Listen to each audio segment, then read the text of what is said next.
This is a Danger Entertainment podcast. DangerEntertainment.net. Danger Entertainment Podcast Network.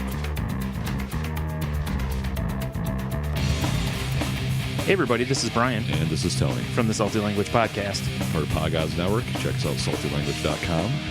We're a podcast about two old-time friends just sitting around and talking about whatever chaps our asses. It's true. Whether it be music, TV, comics, books. Yep, we have interviews at times. Get a hold of us at Twitter at salty_language.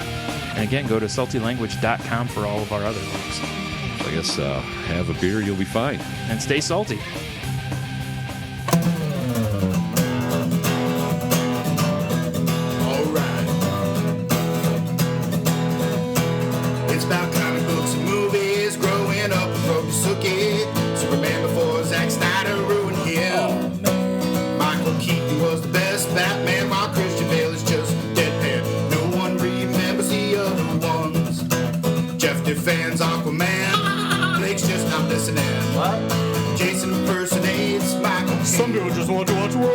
Jeff nails another draft day. Nailed it. Top 5 has 98. I got Jason more. Just loves him some Kevin James. Fucking Kevin James. It's the history of bad. It's bad. It's the history of bad. So bad. It's the history of bad ideas. It's the history of bad. Oh yeah. It's the history of bad. It's the history of bad ideas. Podcast. Welcome to the History of Bad Ideas, episode number 112. I'm Jason. I'm Jeff. And with us this week is no Blake. He's on isolation from Fallout 4, I think I heard. Or he might be doing something else. I'm not sure. That's secretive that we cannot talk about. So, in his place, we got Scab Jeff. Hooray! Wouldn't I be Scab Blake this week? Let's not confuse the audience. Or us. Or us, because we sometimes forget to call you Scab Jeff. So, movie critic to the stars, welcome. Thank you. You're going to be with us for the Oscar picks later. Of course. I'm going to pick some because I haven't seen hardly any of these movies, so I'm going to see if I can beat you. I've seen most all of them, including all of the shorts. Okay. Excellent. Jeff, anything going on with you? Besides the fact that my basement flooded Saturday night. How's that feel for you? It feels crappy. Okay. I mean, granted, most of the stuff in our basement isn't of value because we put the valuable stuff high up in case something like this happens. Mm-hmm. But I think I did have a box of a bunch of my old Micro Machine Star Wars stuff. Oh. So the actual product isn't damaged, but the packaging in the product. So it's like, I'll buy them off you for $2. No. Okay. They're probably worth more than $2. You could display them. Oh, I probably will. Okay. Maybe I'll bring them into the studio. You could. Speaking of that, did you like the new studio? I know. I see where our studio got rearranged on me. Yes, we had to make some room, so we rearranged the studio. It's now comfier. I think a little bit more nicer looking, I think. A little bit different location, and everything's more organized. Organized. Definitely more organized. On Sunday, I organized a lot. Got all the Pez in a box now. Speaking of that, pass me some Pez. I don't know if we have any left. If anybody would like to send Pez to us, please send us a private message on Twitter. No chocolate Pez. Yeah, at Bad Ideas Podcast. Well, you're giving me all because we do love Pez. You're giving me all the dispensers. There you go. There's one. Don't chew on the air. I don't think you're chewing. Oh. Well, then I'll just do that all show long. Scab Jeff, anything with you? No, not really. I've been watching a lot of shows on Netflix. I'm catching up on all the ones that everybody else has seen years and years ago. Oh, I just watched The Facts Tudors. of Life? I just watched The Tudors. And? Have you seen The Tudors? No. Have you seen The Tudors? No, have not. It's a lot like Game of Thrones, and I think it's superior to Game of Thrones. What? Not possible. Do they have nudity? They do have nudity. Oh, well, good. And the hot queen, not Cersei, but the new hot queen from Game of Thrones, Natalie Dormer. Oh. She's Anne Boleyn. Oh, Natalie Dormer's in that. Yeah. Well, now you got Jeff's attention. And she gets naked. Oh, wow. And but it's good, and I think I like it better. It's because it's like Game of Thrones, except for it doesn't have the magic stuff. No dragons? No dragons, no... Well, it's based off of real history. There's a creation museum down the road from us. Yeah, they don't have dragons. Oh, no, they had dragons in it a couple years ago as a special thing. Did I miss that one? Yes, you did. And I'm not kidding. They said that dragons were real. And they were throughout history. You just don't know it. Okay, then they're crazier than I thought. Allegedly. They're allegedly crazier than there I you thought. go. Thank you. They're making Noah's Ark. I see that. And so, anything else you're watching, Scab? I watched the 100. Oh yeah. It was okay. It wasn't a great show by any means, but it did really make me want to play Fallout 4 because it's a post-nuclear apocalyptic show. So I'm like, I wonder if Fallout 4 is kind of like this. Is the 100 still on? Yeah. Okay. It's in season 3, I think. How many seasons have you got through? 2 seasons on Netflix. Seasons? I watched both seasons. Second season is actually better than the first season. I got a show you need to watch. Young Justice. I've heard nothing but great things about it. It's a cartoon. Your son will like it. My son and I started watching it. Kid Flash, Robin, trying to think who else is in it. Superboy, Miss Martian, which is Martian Manhunter's niece, which is kind of weak. Which is very weak because he's supposed to be the last Martian. Correct. Raven is in it, and Aqualad. And Aqualad is actually pretty badass. So you're saying it's a version of Teen Titans? It is. Okay. When Teen Titans stopped being made, the cartoon, they made basically Young Justice. Funny thing about Young Justice is it got great reviews. Everybody loves it. Like, that's a comic book fan. And they said it's really great. The reason why they canceled it is because the network was upset that it was attracting too many women, too many young girls to watch it. So fuck the network executives. The good news is, thanks to Netflix, they might be bringing it back pretty soon. So my son and I just started season 1 on it. Very good show. Very smart. You can always count on Netflix to bring it back. What show would you ask Netflix to bring back if you had one wish? Firefly. Okay. Besides Firefly. Anything else? Unfortunately, Firefly's probably too many years out. You know, Yeah. It's just too much older, and I don't know if it can continue anymore. I could go for another season of Heroes. No. I've liked every season of Heroes. Did you like Heroes Reborn? Yes. Oh, God. Yes, I did. I didn't think it was bad. It just was enough to make me not really care if they did another one. And that's something for Jeff now to say, because he was most looking forward to it out of everybody. I was excited, and I mean, I suppose it met my lowest expectations. Lowered expectations. Is Netflix doing a Netflix exclusive season of Black Mirror? Yes. Yes, they are. I just watched Black Mirror, and it blew me away. Have you seen it? It's like Twilight Zone, correct? Not really. It maybe kind of. It's only in that it's different each show. Okay. But it's like technology that's kind of like within the next 10 years possibly. So it's kind of But outer it's limits. like kind of running away with the Is there a thread like one character throughout it all? Or Nope. It's all a story. Okay. it's Just pretty much where the time and place it takes place and the same technology. not even the time and place are the same. It's different technology exists in each one. It's a different world in each one. It's well worth watching though. You're the third person that has told me to watch that. It's spectacular. My favorite's the last one. It was like a Christmas special, although it didn't really have much to do with Christmas, but it still haunts my dreams as much as the Prestige did.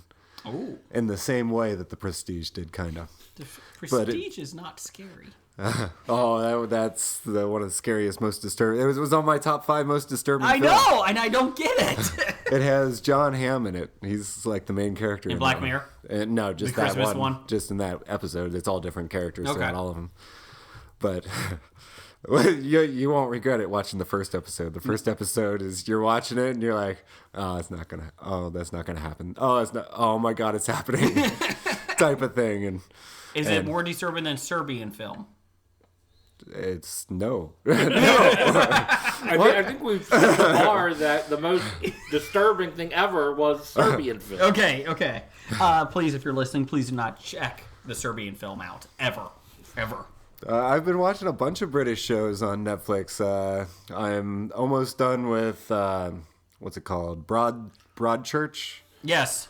First season or second? I'm almost done with the second season. Did you like the first season? I did like the first season. Love the first season. I like the second season. I don't know. I think it's the same. I haven't seen the end of it, so I don't know how it ends. I haven't either. I'm through 2 episodes of the second season. I don't know if I'm going to continue. I don't 2 know. episodes and you're already... It's a British show. It's, what, 10... Well, the mystery was solved in the first season. Yeah. So the second season is like the trial. The second season's kind of more of the going through the... trial and the emotions of the town and how it affects it, which I like. I know, and I love David Tennant. So. I do. I love David Tennant, everything he's in, except for Doctor Who. You still keep trying. Even in Doctor Who, he was good, but I'm not a big fan of Doctor Who. And then I was watching this very strange show. It has Daniel Radcliffe and John Hamm in it, and it's like the Young Doctor's Notebook or something. It's like half-hour shows. It's a British show about this doctor in rural Russia in 1913. What? And it's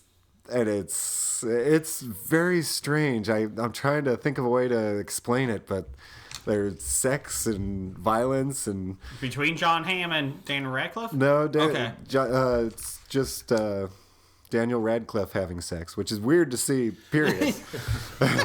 But it's a very, very strange thing.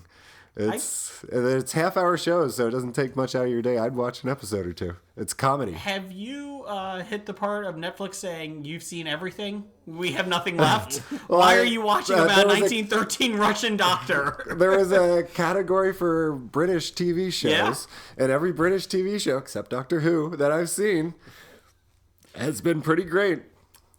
I even watched The Office, the original Office. Yeah. Which I thought was as good as the American version. My wife got me into Mercy Street on PBS, and it's with Ted from How I Met Your Mother. Okay. He's the main star, and he's nurse goes and basically in Civil War times is in Alexandria. And she's in this hospital. She takes over as the main nurse at this hotel that basically becomes a hospital. And Ted... I don't know his name in it. He's the doctor. I'm not sure I could see him as anything other than Ted. He's got a Ted. beard, and it's kind of weird. But he's also addicted to morphine. So it's really good. Daniel Radcliffe's addicted to morphine in that show. I guess Russian people are addicted to morphine. Well, it's not Russia. It's a Civil War, U.S. But it's very good. It just started this season. And my wife's like, come on, just watch it with me. I was like, okay, fine. I love the Civil War era. I was like, this is actually pretty damn good. We're 3 episodes into it. We watch it every week. I think we're 2 episodes behind, but it's been pretty fun. I have to admit that. I gotta ask, since you've been watching the British shows on Netflix, have you watched Being Human? No, I've heard that it's good, but reading the plot, it doesn't look good.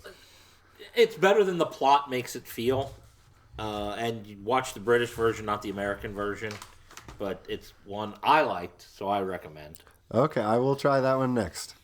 I did start watching House of Cards, the British version, and I realized I know nothing about British politics, so it made no sense to me. So I stopped watching it after halfway through the first episode. Not to get political, but after this election, I know nothing about U.S. politics anymore. Everything I thought I knew about them, they're apparently just thrown out the window. Can we do a moment of silence for Jeb?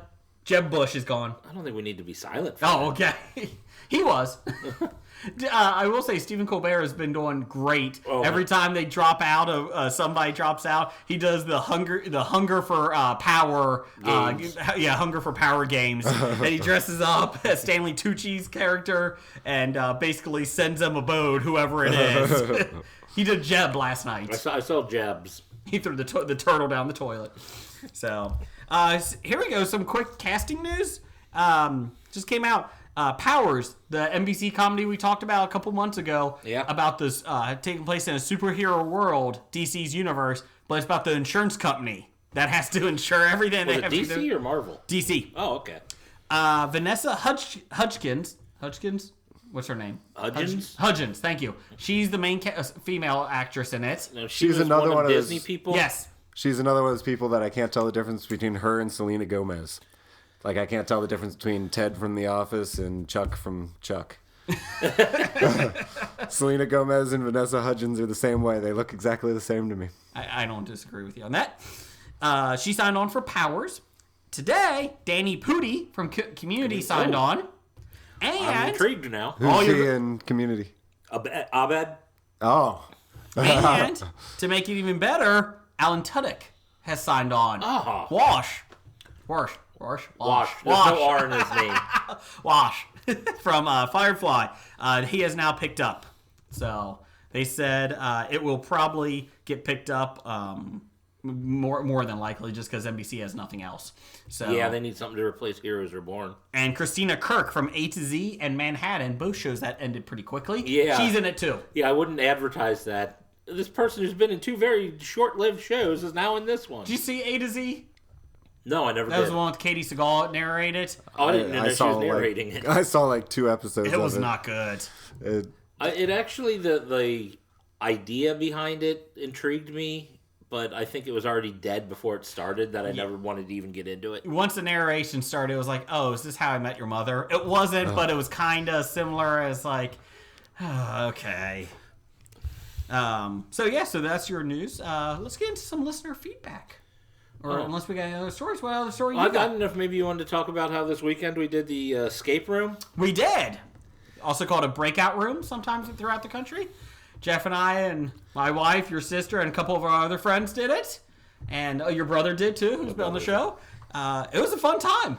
It was great. I enjoyed it a lot. Basically, you're trapped in a room for an hour. You have to solve lots and lots of puzzles to get to a different thing, like find combinations and that. And we broke out with 5 minutes left, I think. Like 5 minutes left. Yeah.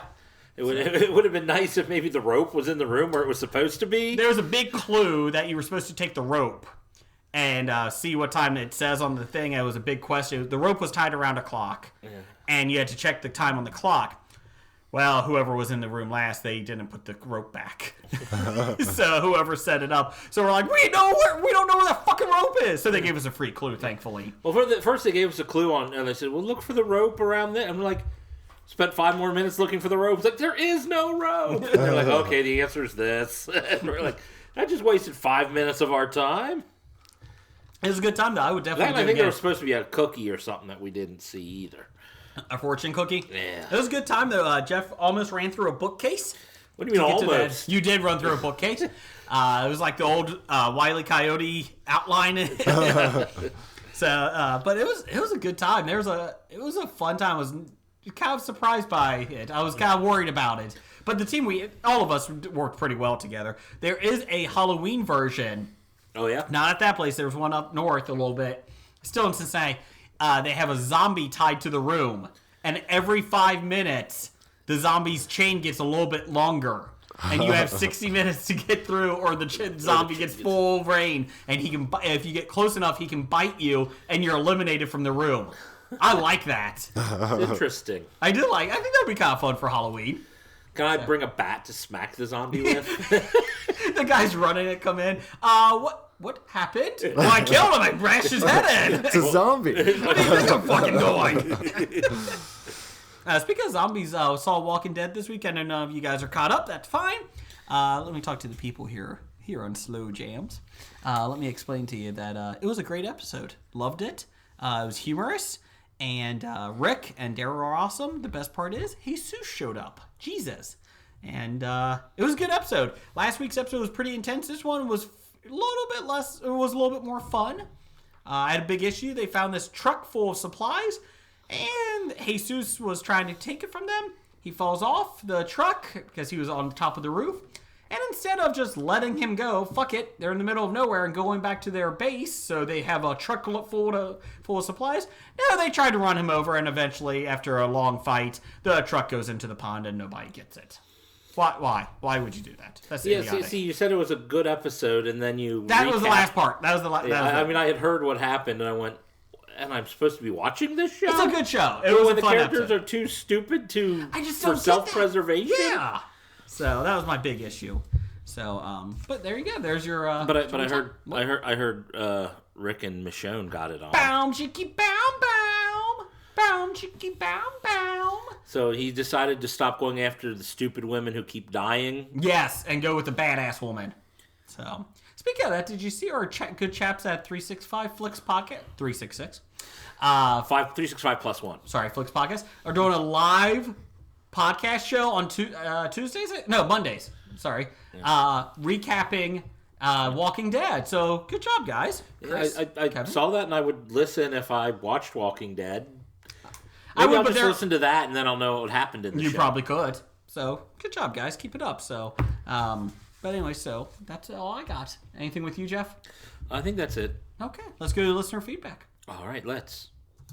I'm Blake! Crazy homeless guy. Sure you are. Maybe not. So anyway, from Doug, #1 fan. Can't give yourself a nickname. Doug says, with all the guns pointed at Zoom on last week's Flash, how come nobody pulled the trigger? I'm a week behind. But just from that question, I don't know why you wouldn't shoot him. It's worthless. Zoom is faster than your bullets. I don't know why you're even bothering to point a gun at Zoom. That's my question. Hey, stay back. Even though you could just take this out of my hand without even thinking. Have they revealed who Zoom is yet? No. Damn. They're going to stretch this all year, aren't they? Oh, hell yes.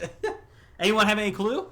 I have no clue. Anybody who I thought it was, either they're going to just break all rules of, because he's been seen at the same time as other people you thought it might have been or something, so I have no clue. But he's quick enough to make two versions, maybe. Yeah, but that'd just be a cop-out, in my opinion. Do you think it's Jay Garrick?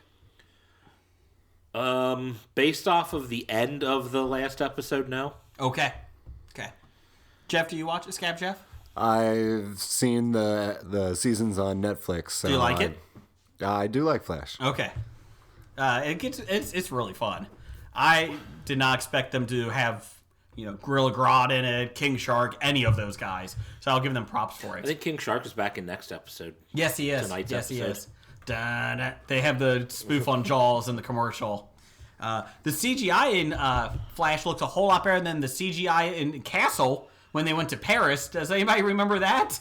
They're having the Eiffel Tower in the background, and it looks like a 1989 sci-fi movie. Wow. It was awful. And I'm like, really? On years ABC? Ago. You mean years ago? Yeah. Okay, I'm like, they went to Paris recently? No, it was years ago, but I just was like, oh, that looks bad. Like, this is ABC. How come CW has better CGI?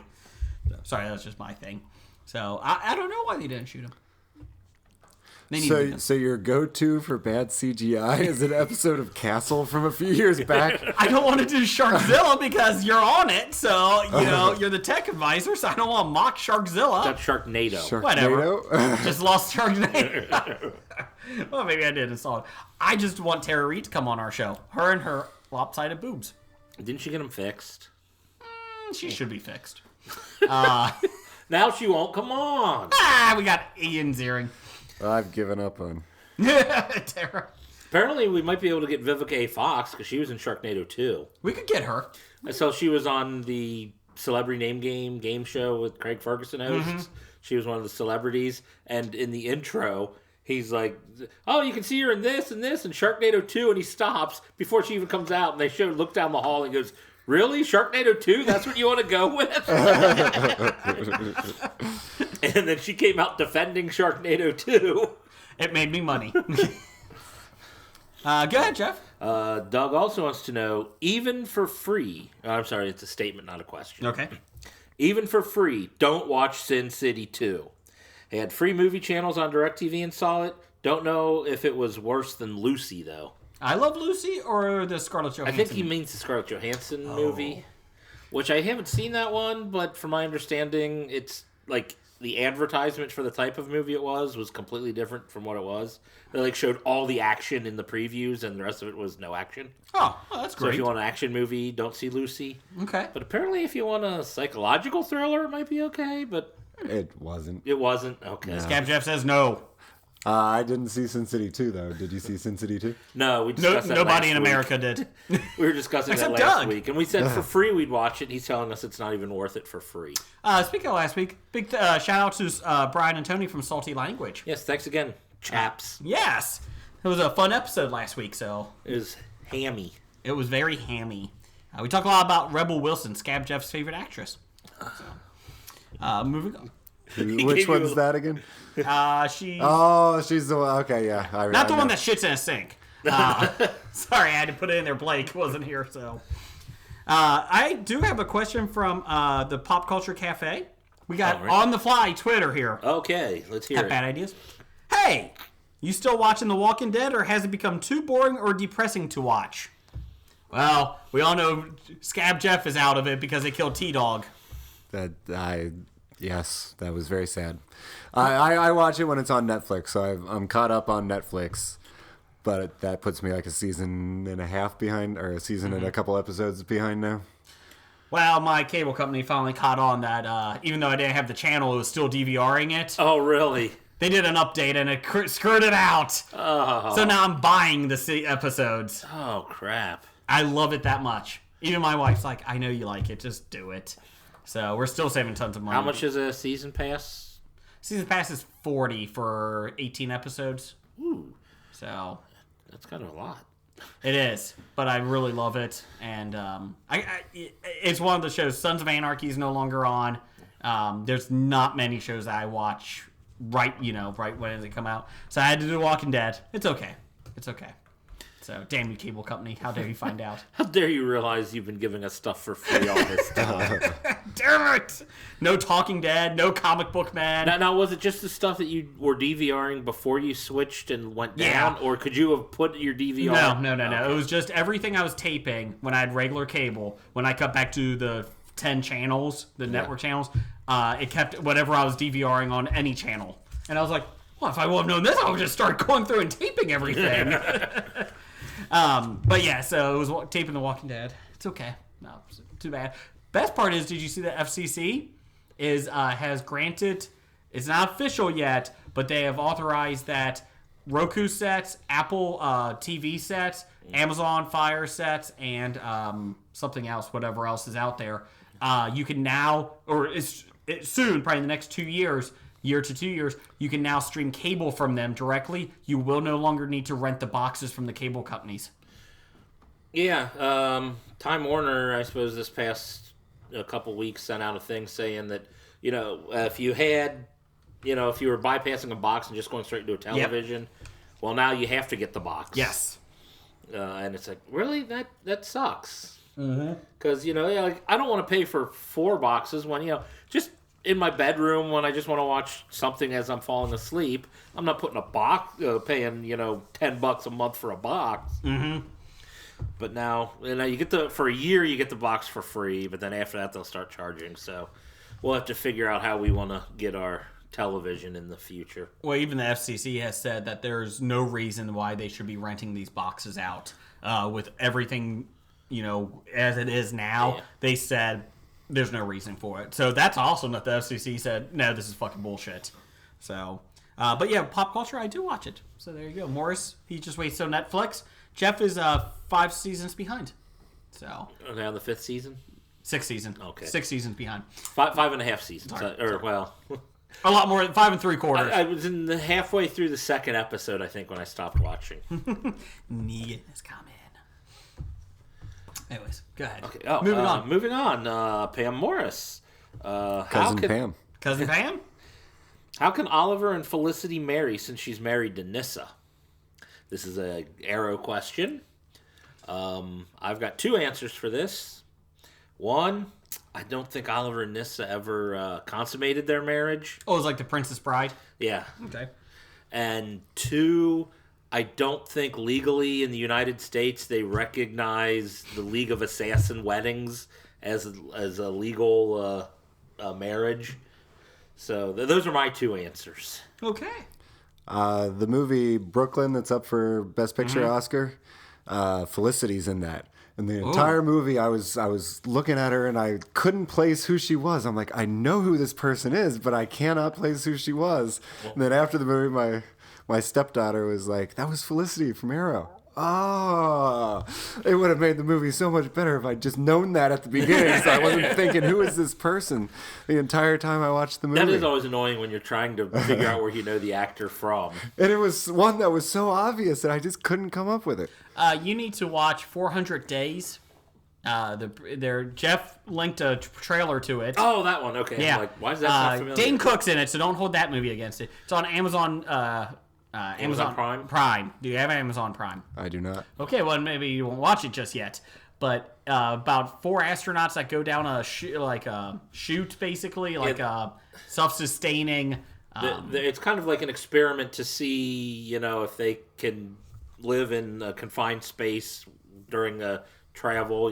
Maybe it's for a trip to Mars or something. Yeah, they said deep space Or for deep travel to space. deep space, and they close the hatch, and then shit goes weird. And who else is it? Brandon Routh. Brandon Routh is in it. And White Canary's in it from Legends Katie of Tomorrow. Lotz. Brandon Routh and Katie Lotz. And I'm like, Dane Cook and some other guy who I don't remember. He's going to be the first one dead, that guy is. Nikki from Pumazili put on our Facebook page, because we have a link to it, so Dane Cook is joining Legends of Tomorrow? Maybe! Maybe he'll be Jonah Hex. It looks interesting. I was about ready to watch it last night, and instead I started watching the Chelsea Handler documentaries that she's doing for Netflix. Oh, yeah? Yeah.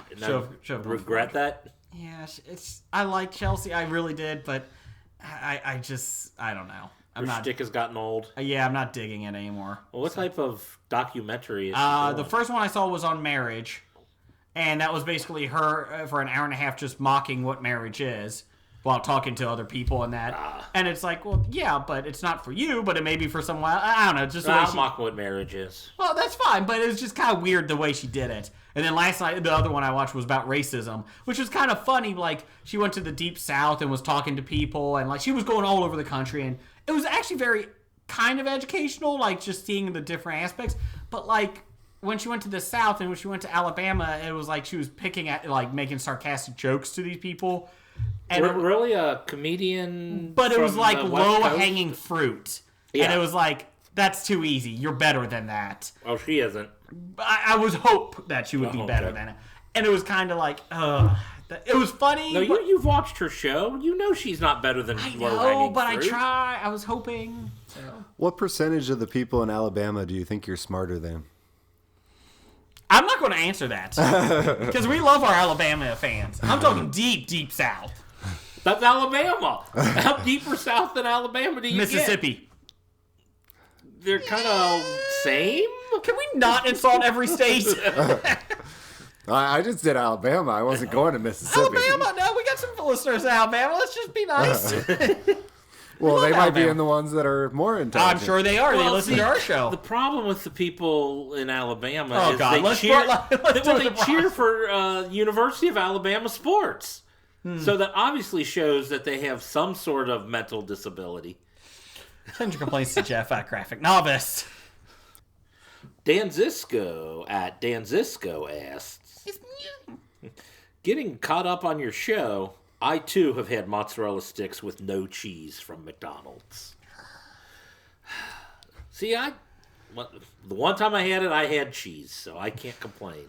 Unfortunately, they just weren't good enough to have a second time. Well, it's McDonald's. Nothing there is good enough to have a second time. Their French fries are good. They're the best French fries. Wendy's is better. No, not even close. Oh, yeah. Oh, no. Wendy's are too salty nowadays. They used to have good fries. They But are a little salty. I will say so that they say, oh, we got sea salt now. So I guess they just they cook them in sea salt or you something. need less than.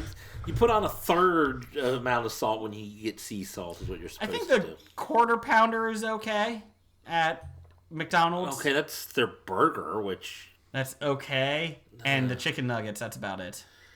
Okay, well, I don't know why the quarter pounder is okay, but every other burger wouldn't be because it's Because the the same pickles burger. are better, the onions, I don't know, there's something about it. I'm not saying I would eat it. No. I'm just saying if I had a gun to my head, I guess that's what I would pick. But- Wendy's is my place. Yeah. Do you have you tried the mozzarella sticks, Scab Jeff? I have not. Do they have them currently? They or do. is There's it a like big controversy we talked about a few weeks ago that it's all on Twitter and Facebook that there's no cheese in the mozzarella sticks because they overcook them. There's cheese, they just all seep out. Yes, while because they they're cooking. overcook it. So people are posting photos online of they bite into it and there's nothing in there except the breading. So it's just hollow. Yeah, I see. The biggest problem when you're cooking cheese sticks is they've got to be frozen, and I think they probably let them thaw out too much before they cook them, and that's why they seep out. Welcome, Dan. Thanks for catching up. Yes, Dan, thanks for catching up. Well, he's got time now. Yeah, let's not talk about that. It's no longer. All right. It's okay. You better remember us come June or July. The blokes over at the 365 Plus One Flicks podcast ask, in the UK, Deadpool was a 15.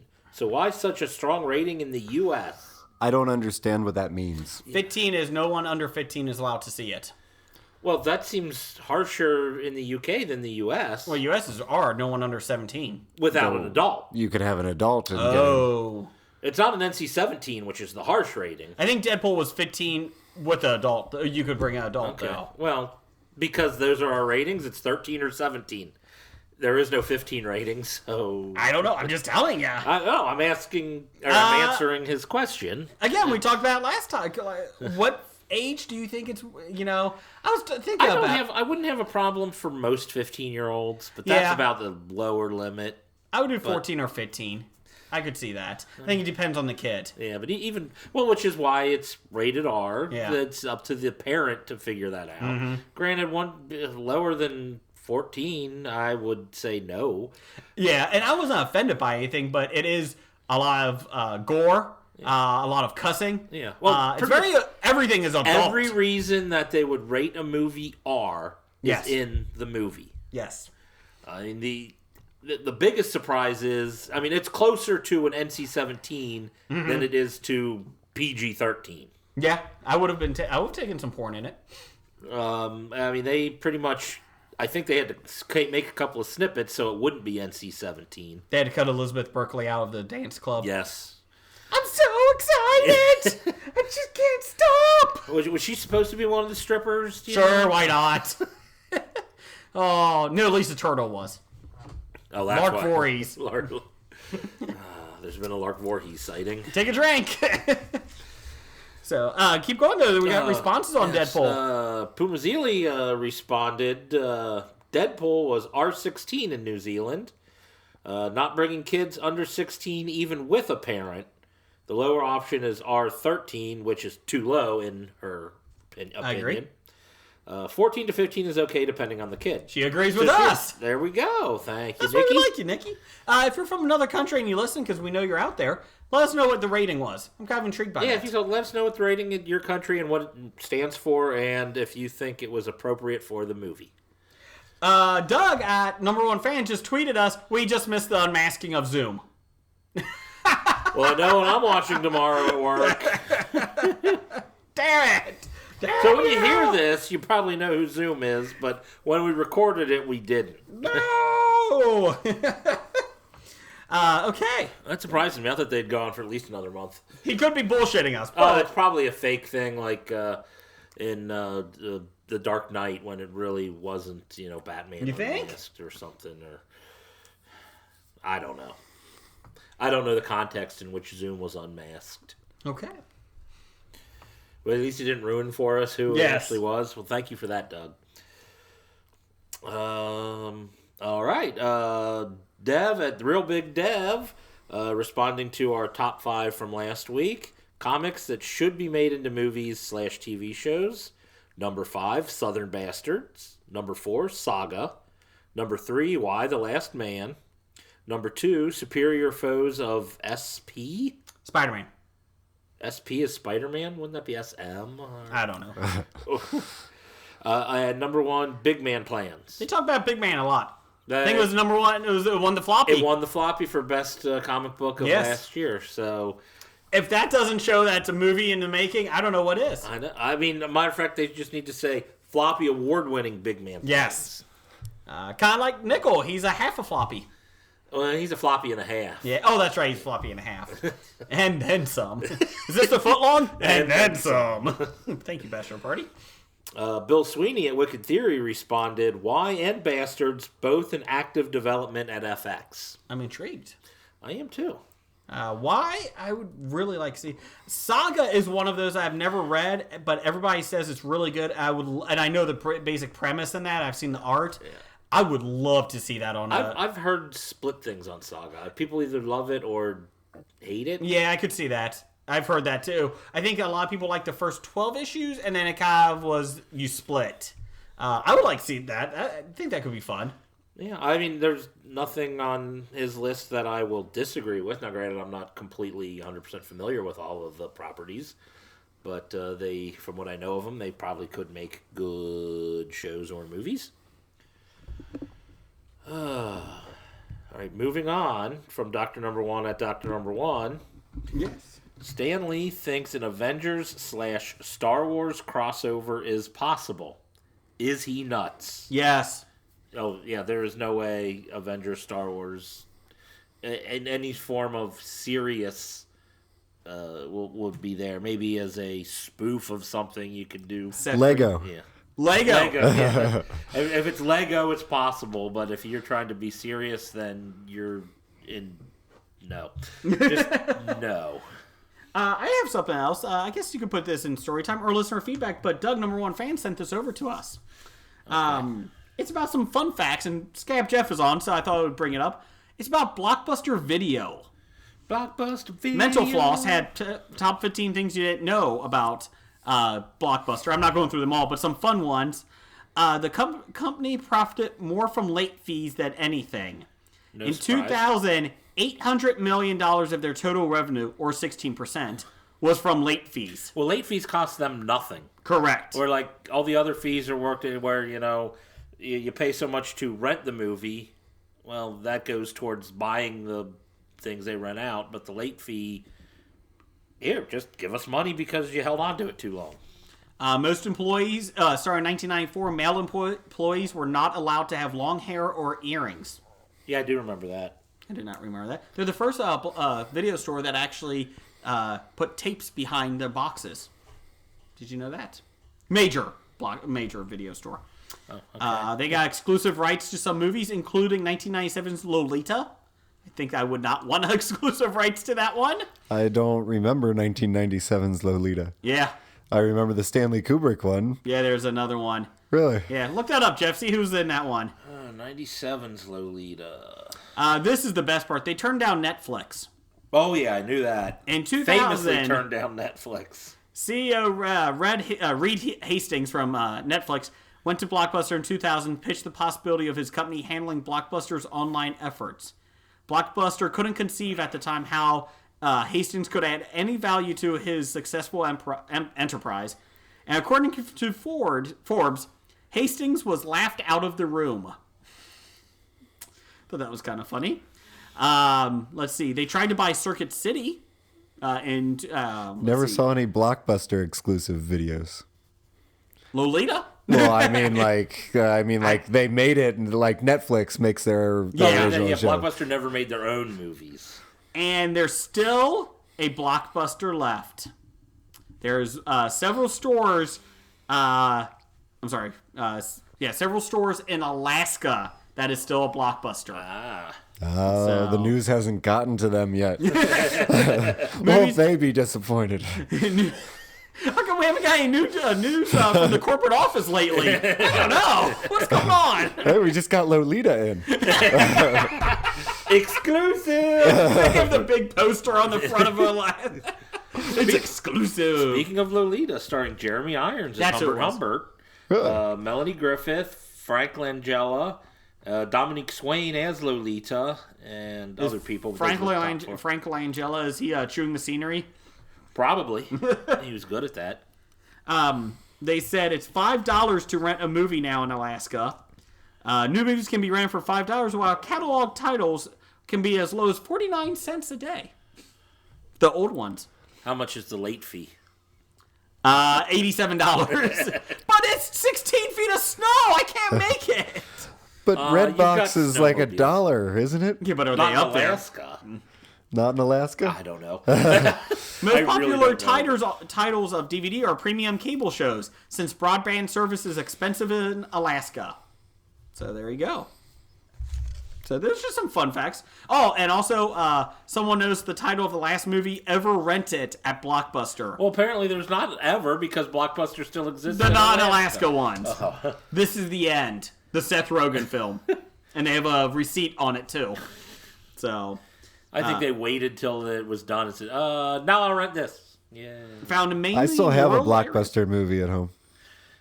Oh, your late fees are probably stacking up. The one in Alaska, the ones in Alaska, they licensed the Blockbuster name for brand recognition. I don't know if that's good brand recognition anymore. Of course, again, like you said, Alaska, they may not know about it. So, but there you go. It's mostly in rural areas of Alaska, which is pretty much everywhere. So if you're listening to us in Alaska and want to yell at us, go ahead and insult us. Good day, mate. That's Australian. Wow. It's not Alaskan. Nope. So there you go. There's your listener feedback. It's time for another installment of the News of the Geek. Okay, before we get to the Oscar picks for Scab Jeff, rumors have started to circulate in Hollywood that there was an awful lot of negativity surrounding Batman v Superman. So it's finally gotten to Hollywood that people think that their trailer looks like shit. Some sites are claiming that it's so bad Justice League could be delayed without Zack Snyder at the helm, which has now been debunked. They did say that it was not happening. Warner Brothers is worried that what they have seen of the film, where the movie isn't looking like the most promising of starts to the DC Films universe. Thought Man of Steel was that. This is supposed to be their jumping on point. According to Latino Review, the studio isn't so much worried as they are nervous as the budget may have budget. I hate budgets. They sound like it's from Harry Potter. Give me that budget over here. The budget may have gone as high as $400 million with marketing costs thrown in, and they need to be a hit. They need it to be a hit, which makes upwards of $1 billion to break even. One insider said, to be clear, he did like Man of Steel. He loved Man of Steel. He's seen Batman v Superman, really liked it. Let's see. Basically, he said Ben Affleck is looking good in it, but they said it's probably not going to be, the big hit that everybody thinks at Warner Brothers. So they said they're really worried about it now. Maybe they should have, spent $400 million on it. Maybe they should have not cast Jesse Eisenberg to play Mark Zuckerberg playing Lex Luthor. Well, the insider did say that the film has come, when he saw it, he's like, it is definitely not a film for everyone. Like, Avengers, everybody can go see it. It'll be fun. Yeah. He said it's not the Batman v Superman is not a film for everyone, which is going to hurt the total box office issue. Yeah, that's pretty much what you get when you're in line with Zack Snyder. But Sucker Punch! Well, yeah, that wasn't for everyone. It was for nobody. I know some people who liked it. I know. I liked Sucker Punch. Did you? I did. Oh, Scab. He did the Watchmen, which I really liked and you didn't care for. He did 300, which I liked. You liked, but there were people that don't. They were wrong. Did he do the second one? No, he didn't do the second one. I don't think he did the second one. Thank God. Nobody should have done that second one. They shouldn't have. The story was told. Yeah. One positive note is from the test screenings. It points to Ben Affleck's Batman being the movie's highlight. That worries me. Because he doesn't... I just don't get a good feeling watching Ben Affleck in the trailers that I've seen. I like him better than Henry Cavill as Superman, and I think Henry Cavill does an okay job. I'm fine with Henry Cavill as Superman. I think the only problems I have is probably the directing. I don't think Henry is the problem. His abs are impressive. I hope he goes on a fishing boat again. I'm moody. I don't know what to do. I'm going to be Superman on a fishing boat. Is that your Superman impersonation? Yeah. Look, I'm going to save a guy in the ocean. Now I can't go there, so I have to go someplace else. I'm going to be a trucker. You fucking pussy. Suck it up. Yeah, that's another problem. Like, Superman was never all that moody. Yeah. Okay, so maybe he had a rough teenage years or something because he couldn't beat the crap out of the people who were bastards to him, but... Okay. He may have had a dark period when Doomsday killed him. That might have been a low point. That was a low point being dead. I'll agree with that, but... I hope it's good. I hope it's good. I don't know if it's going to be, though. I'm going in with pretty much the lowest of expectations. Lowered expectations. Scab Jeff, what do you think about the movie? Trailers make it look awful. Okay, good. So we're not just the cynical comic book nerds. Okay, so that's good. Okay, let's get to the big news here because Scab Jeff is here. Oscar picks. Oscar picks. All right. All right, So you want me to read these and you guys yes. let me know? So here's where the thing: you're going? Scab Jeff has seen all these. I have seen like 2. I haven't seen all of them. I've seen most of them. I've seen all the Best Picture picks, and You have seen 98% more than me. All right. Well, we'll start off with. Do we got everything or just? No, not everything. Okay. I cut some. but if we do everything, I have a better chance of getting a higher. No, we're not percentage. doing everything for time. I don't think he has costumes and that stuff in. yeah, there. we can probably get rid of cinematography. He has the shorts in there for you. He doesn't even so- have live action shorts. Oh yeah, he does. Okay. Yeah, simmer down. Okay. I'm taking out cinematography though. I don't give a shit. Oh no, cinematography. Cinematography is a fine, good one. whatever.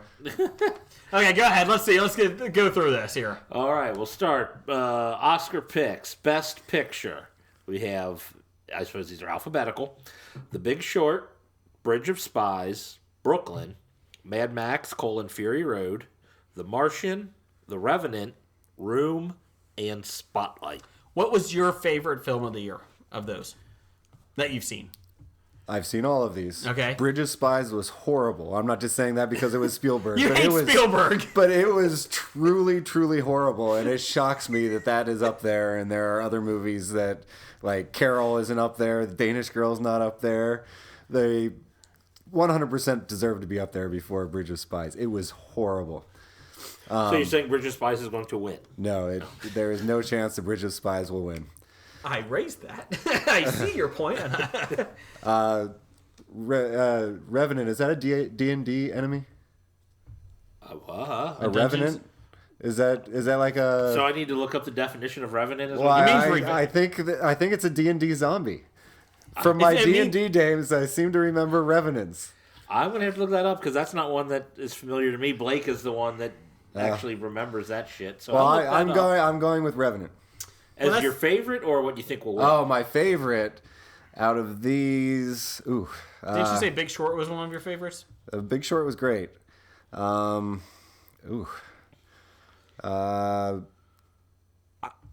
was probably The Revenant. It's probably my favorite of these. Yeah. Okay, so Jeff is going to Revenant. I cannot pick the same as yours, so we're going to go different. I refuse to pick the same as you. So Even though you're going to be wrong because Revenant's going to win. I think Revenant is going to win. But I'm going to... Vegas odds are on Spotlight. Are they really? Really? Wow. Which I told you months back. That Yeah. Spotlight was. I'm going to go Big sure. Short. I'm going Big Short. So there you go. All right, I'm looking on Revenant here. I looked up the definition and it said one who returns from an absence or death. Oh. Dungeons and Dragons Revenant. Apparently, in 3rd edition Dungeons and Dragons, it is a horrible creature that howls like malignant crypt winds and oozes a smell of death through its porous form. Because it got raped by a bear. A whirlwind of biting dust swirls around it. So it sounds like me doing impressions?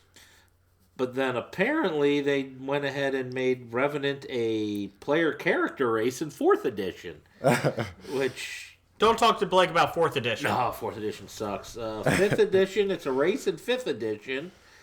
A Revenant forms from the soul of a mortal who met a cruel and undeserving fate. It claws its way back into the world to seek revenge. How did you not know this? Aren't you the D&D guy? Blake's the D&D guy. Jeff just shows up. Well, when I say I play D&D, I usually played other fantasy role-playing, not necessarily Dungeons and Dragons. Or 2nd edition or sooner. 2nd edition or before. Yes. French maid. Well, no, honestly, I didn't play 3rd edition until I started playing with Blake last year. And I've never played 4th or 5th edition. So. Okay. Next, what we got? What next scab? let me Thanks for that change D&D scab. Thanks. It's thrilling. Actor in a leading role. Mm-hmm. We have Bryan Cranston in Trumbo, Matt Damon in The Martian, Leonardo DiCaprio in The Revenant, Michael Fassbender in Steve Jobs, and Eddie Redmayne in The Danish Girl. I'm going to go with Leo. Oh, finally. You think he gets it? Yeah, I think that this is his year. I think they're going to give it to him. I do too, but you know what? I can't pick the same. I think he cried well enough. And didn't have to speak a lot because it's less lines for him to fuck up. to do wrong. Yeah. I'm going Eddie Redmayne, the Danish Girl. You think he's going back to back? I would love to see him. I like him. He's Yeah. a hell of an actor. You think he'll make it back to back? Probably not, but I'm going with it. Well, we got actress in a leading role. Actress in a leading role, we have Kate Blanchett in Carol, Brie Larson in Room, Jennifer Lawrence in Joy, Charlotte Rampling in 45 Years, and Saoirse Ronan in Brooklyn. I'm going Brie Larson, Room. Damn you. Well, And yeah, I'm gonna double shock it. That's a lock. That's a lock. I'm going Kate Blanchett, Carol. Brie because it's Larson has insane. won everything. Yeah. Did you guys see Room? No. It's one of those shows that it might have been a better movie than Revenant, but it's one that I will definitely never watch again. It leaves that sick feeling in the pit of your like that. I read the movie. 127 hours was the same way, Yeah. where you watched it, you realized it was a good movie, but you were uncomfortable the whole time, and Kind of like 8mm. Kind of like Monster. Nicolas Cage. yeah, Like Monster. yeah. I was thinking 8mm. I never saw 8mm, so I can't. It's a judge. disturbing film. Kind of like the Serbian film. No! All right, moving on. Actor in a supporting role: Christian Bale in The Big Short, Tom Hardy in The Revenant, Mark Ruffalo in Spotlight, Mark Rylance in Bridge of Spies, and Sylvester Stallone in Creed. I'm going to pick this one I'm first. gonna go Sylvester Stallone. Damn you! That's what I wanted! Stallone's going to win. Oh, if I could change, you could change. He should have won for Rocky 4, to be honest. Well, whether he deserves it or not, he's going to win it because they love to give it to God the old damn it. timers who have never won before. If it's even remotely close to worthy, they tend to give it. I'm to going him. Tom Hardy. I'm going Tom Hardy. Tom Hardy, I think he has the outside shot. If for some reason there's a line of people punching their ballots and saying, "I can't vote for Stallone," This is Sylvester Stallone, right? There's not a new one, right? Frank Stallone. Frank Stallone. I could see Tom Hardy sneaking in there. Mark Ruffalo's just happy to be there again. Hey, it's me again. I'm always up for awards. Don't mind me. I really don't care. I'm the best supporting actor nominee every year. Actress in a supporting role: we have Acting. Jennifer Jason Leigh in The Hateful Eight, Rooney Mara in Carol, Rachel McAdams in Spotlight, Alicia Vikander in The Danish Girl, and Kate Winslet in Steve Jobs. I'm gonna go with Steve Jobs. I'm gonna go with the girl with the dragon tattoo. Oh, Rooney Mara and Carol. This one I think is the toughest one to pick. I think Carol is probably my favorite movie of the year that's featured. Really? Yeah. That's only because you sat in the booth at the same restaurant. Did I? Oh, I don't know. I recognize Cincinnati, but it was well. It deserves cinematography. It's not going to win, but it deserves cinematography. So, yeah, but I suppose the big scene of them sitting in the whatever restaurant was filmed at the one right up the street. Yeah. From We used to play trivia there. it's now the Maury's Tiny Cove. Oh, And like I suppose the table is like the special table. It's the Carol table at Maury's. Good for Maurice. it was a spectacular movie. It really was. Good for the owner of Maurice, too. He was a nice guy. Oh, he's a good guy. Yeah. And he hosted comic book trivia. Yeah. And it was genius how everything about that movie was great. It was back to the days of French New Wave, the way that it was shot, and it was always shot like through a window, or there was something blocking the scene and everything, and So you felt like you're peeping in on these people. that, and it kind of reflected their character that they were hiding behind something throughout the movie, and it used the film it used the cinematography to help define define So it's very Spielberg-like. No. No. So was there the girl in the red dress or red coat? No. Go ahead, Jeff. Animated feature. We've got, and I'm going to slaughter this here, Anomalisa, A lot better than I would have. Boy in the World, Inside Out, Shaun the Sheep movie, and When Marnie Was There. I'm gonna go with Inside Out only because it's gonna Really? win. But Anomalisa, I never got a chance to see it. It's Charlie Kaufman. Oh, okay. He did everything with it. He directed it. He wrote it. And I really want to see it, but it's not out at any theaters. Just to spite you because you took Inside Out from me, I'm going with that one. Amoeba. I'm taking Amoeba. Amoeba Lisa? Amoeba Lisa. Let's go Amoeba. And it's rated R for nudity and sex. And Ooh, What? a rated R in. Oh, that's not when I'm changing mine. Actually, if something other than Inside Out has a chance, Okay, I'm it would sticking with be- it, Jeff. I mean, you think Shaun the Sheep movie is going to beat out I Inside got good Out? reviews. Next, cinematography. We got to keep that one. I don't know what your problem with I don't know. cinematography is. It's one of the most important aspects of filmmaking. Cinematography. Is there really only 4 nominated? No, for it? I forgot to move the comma on the last one. There's 2. Oh, okay. We have Carol, The Hateful Eight, Mad Max: Fury Road, The Revenant, and Sicario. Well, Carol's not going to win, even though it deserves it 100%. It's going to be between Mad Max and Revenant. I'm going to go with Revenant. Ooh. I'm hearing a lot of people picking Hateful Eight for this one. Really? Yeah. Huh. And for some reason, I think Mad Max is going to win. I'm going to go Mad Max. Going Mad Max. I really want to see that. Okay. Vegas odds are with Revenant. Is And it? Mad Max was not far behind. Did you like Mad Max? Yeah. Did you? Mm-hmm. Are you surprised it's up for Best Picture? I'm surprised it's up for Best Picture, but I would not be surprised if it wins more awards than anything else. Okay. Because I have it winning more awards than anything else. I have it for makeup and sound editing, costume, and editing, and Everything that we're production not going to design. put on here. Is it up for both sound awards or just one? It's Star up for both. I think it's up for both of them. I think Star I Wars didn't is talk in to there. Garrett about which one's going to win. Okay. Sound? All right. Directing, we have Adam McKay for The Big Short, George Miller for Mad Max: Fury Road, Alejandro G. Inarritu. I screwed it up. Damn it. Yeah, I was at it.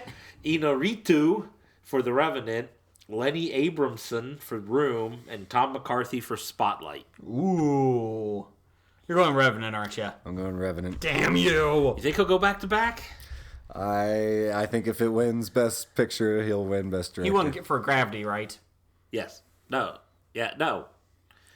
What did he win last year? No. Gravity. Birdman. Birdman, that's what it was. Birdman, Sorry, yeah. not Gravity. No. Gravity was 2 years ago. the other guy. Who else do you think would win directing? Nobody else there is really jumping out. I'm going Lenny Abrahamson. Ding. Well, I think he has the Yeah. hardest time to win. He's like the least known out of all the. I'm going with him. Go for the underdog.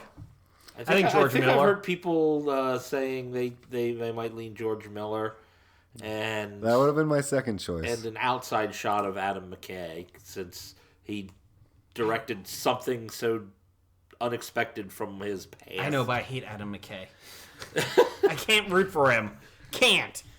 Okay, short film animated. We have Bear Story, Prologue, Sanjay's Super Team, We Can't Live Without Cosmos, and World of I'm Tomorrow. going to pick World of Tomorrow. Can I pick that one? Are you letting Jeff? Yes, pick I'm letting first? Jeff go first. I'm going...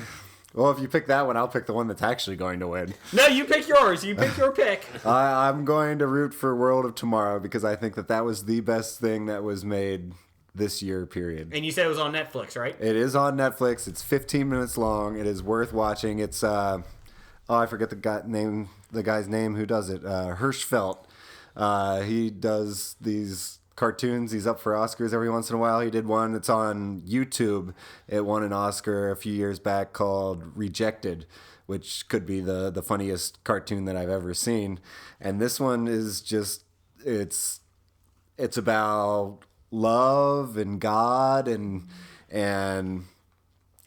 existence and technology, and it's about all that, and it does it in a very comic way, and it's genius. It's absolutely genius. I've seen it probably 20 times. I watch it all the time on Netflix, and anybody who I can get to watch it, I force them to watch it. Yes, I know. Like 3 weeks ago, you're like, you have to see it, and I'm like, okay, I will eventually, and I still have yet to get around to seeing it. I'll probably watch it tonight now. I'll probably watch it tomorrow at work, along with what else did we say I had to watch tomorrow at work? 400 Days. Oh no, Flash. I have to watch Flash tomorrow. I'm going Sanjay Super Team. Yeah, it's the Pixar one that everybody says is going to win. It was good. It was the best part of Good Dinosaur.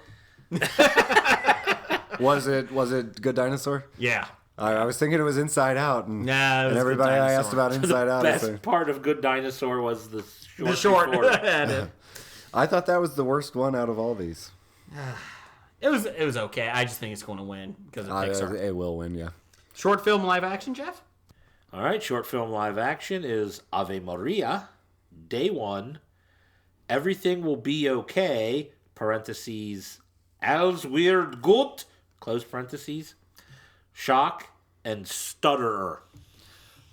Well, in my opinion, Everything Will Be Okay was clearly the best out of all those. It was a German film that was about this guy who's kidnapping his son, but he does it in a way that you don't really know that he's kidnapping him until the end, and then they actually find, or it might have been a daughter, I don't even remember now, but it was a kid, and then it was just this wonderful scene at the end where they're recovering the kid, and it's just a lot of passion, but it's not going to win. I'm going to go with Shock, which I didn't really like that much, but it's like a Serbian war. I think it's Serbian war thing. Could you stop talking Serbian anytime you bring up Serbian?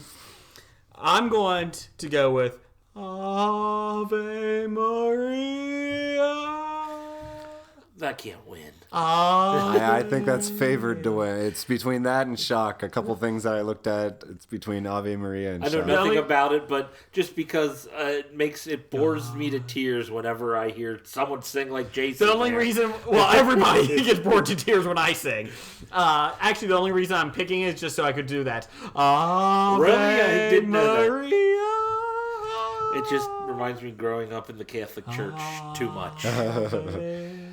All right, moving on. Best writing for adapted screenplay. Maria.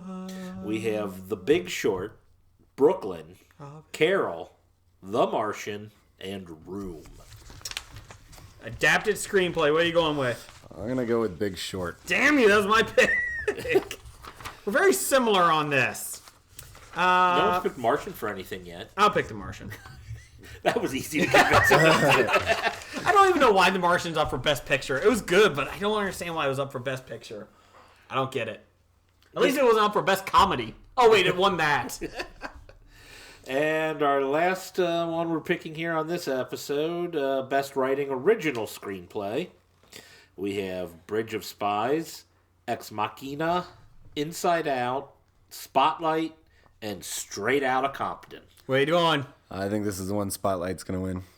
I'm going to raise you. I'm going to say Straight Outta Compton's going to win because they're like, oh, we got to give it to some minority in something. So we're going with that one. They're doing that for Best Director for Inaruto.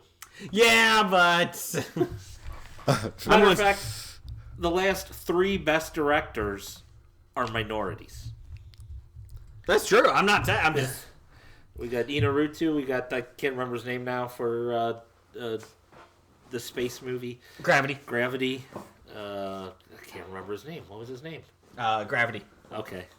I can't remember. And I his think name. Ang Lee won the year Oh, before. God, Ang Lee. But, I Go mean, fuck like, yourself. it's like, come on. It's like they're... Did anybody see Ex Machina? I have not. I've seen half of it. I know Ben. It was on keeps telling Amazon. us It was we need good. to see It's it, good. But I was interested to see it. I never got a chance to. I haven't finished it yet. is that like the one you haven't seen on the list here? I haven't seen Straight Outta Compton either. So I've seen 1.5. Let me see. see 2.5. I saw The Martian. I'm going. Let me Sanjay's Super Team Count on the Short. I saw that, so that's 3.5. Okay. Boy Meets World. I think I saw. Oh, that's Boy and the World. Boy Meets World. Yeah. Let's see here. And yeah, so I've seen 3.5. 3.5. That is, I think, 3.5 more than I've seen. I don't think I've seen anything on this list How is Steve Jobs up for anything? because Michael Fassbender is like the best actor in the world today, and He has the anything biggest he's related in will get nominations, even if the movie itself isn't all that good. And Kate Winslet apparently is nominated every year. I love Kate Winslet. She's the Mark Ruffalo of the women. Scab Jeff, you're going down this time. I'm taking you down. I may have stumbled with the Grammy, or what did we do? Golden Globes. Golden Globes. Do you have what my percentage was last year? I can find it next week. I'll find it for next week. Okay. I think you did pretty good. I think you were at like 66% or something like that. You did very well. Me, not so much. I don't think so. But I feel this year's the year. I'd be okay getting every single one wrong as long as World of Tomorrow wins. Okay. That's the one that would make me so happy. See, when you did your when we were at your Halloween festival, you were talking about one thing that you actually went with a psychic. You challenged a psychic to see who was better at reading the future. I feel like that's what I'm doing with you right now. I'm going with the film critic. I'm going to see who can be better. I feel like I got it. Who you got, Jeff? Who's going to win this? If I have to pick between you two, I've got to pick Scab Jeff here. That's bullshit. It's bullshit, I said. Well, he got first pick. That's true. I was being nice. I mean, I understand that. But I just think the obvious ones he's going to get. If Sylvester Stallone wins this, Stallone's going to win. I know he will. Stallone's going to win, and Brie Larson. I think those two are pretty much lost. Brie Larson's going to win. So just because he picked those before you got to, even if you split the rest of them. Why did I pick The Big Short to win Best Picture? Because he already picked.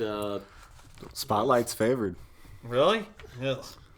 No, Spotlight I want to see, actually.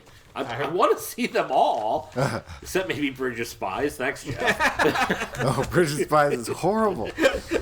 And it had like the bear with the thing of hair from AI type of moments in it, like interspersed Haley Joel throughout. Osment's in it. But it was like you think everything's lost, and then someone's like, "What about this?" And, oh, damn you, Spielberg! How did you get a movie past these people into this list of Best Picture nominees? Because he's like, I did Jaws. Do you remember that? 77 or Anyone? 76? When did Jaws come out? 77. So it was the same year as Star Wars. That doesn't seem right to me, does it? Nope, probably not right. 78? 76? I don't know. You got 75? fucking internet. Do something. You've got internet too. I was trying to figure out my picks. Was John Lennon alive to see Jaws? Oh, it was before 80. Jaws was before Close Encounters, wasn't it? Yes. Close Encounters was 80. Jaws was 75. Was Jaws 2 was 78. Oh, what was Jaws 3, The Revenge? Jaws 4 was the Sorry, Revenge. Jaws 3 is Jaws 3 was Jaws 3D was 83, and Jaws the Revenge was 87. Oh. I think Spielberg did all four, right? And Jaws 19 was 2015. No, that's from Back to the Future. Some quickies here. Transformers 6 will actually be a Bumblebee solo movie. Now, is Bumblebee going to be able to speak in this movie? Don't know. Because I don't want to see a solo movie about a transforming car that can't even talk. Do you really want to see them talk? I saw DJ and Jazz, okay? I don't need them to talk. Good point. No, actually, I don't want to see these as long as it's produced or any way affiliated with Michael Bay. Bay is actually directing the Bumblebee film. Yeah, I'm pretty sure I won't see it then. Fox is targeting the next Wolverine film to be R-rated. Why? Because everything's going to be R-rated now. Yeah, I don't have a problem with them not targeting a rating, making it, and then finding out what it is. But the fact that they have to target it is the problem I have. Just make the best movie you can. And if it's rated R, it's rated R. I think it would be funny for all the fanboys because I'm not a huge Wolverine fan, but I like Hugh Jackman a lot. I think the whole thing, the only reason it's R is because he's naked. There's no violence. It's just a political thriller. Frontal. It's a political thriller. Full frontal. Hugh Jackman full frontal throughout most of the movie. I lost my clothes. He's running around feral. In Canada. In Canada. And the whole point is just trying to find him. He's like a lost boy. We gotta find him. He's in the woods. It's a political thriller. Do we see a dong again? Oh, that's 2 dongs. That's an R. Is that the rule? 2 dongs is an R? I just thought 1 dong was enough for an R. 1 dong is never enough.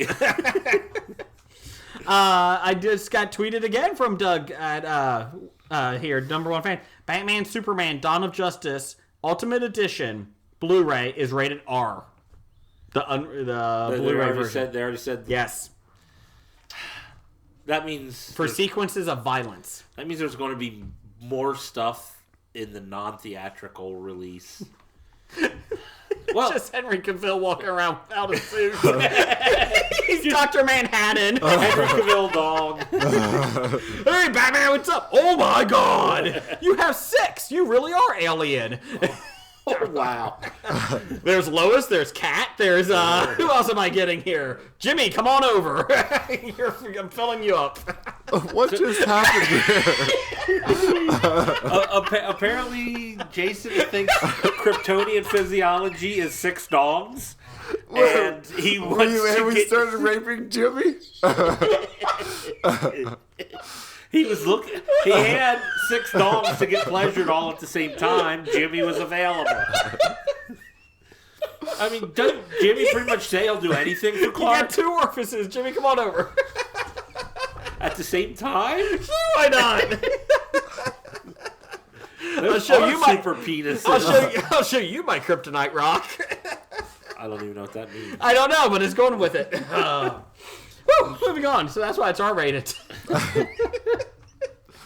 I just like seeing Scab Jeff put his head down and go, what the fuck just happened? 2 minutes ago we were talking about Sanjay's super team.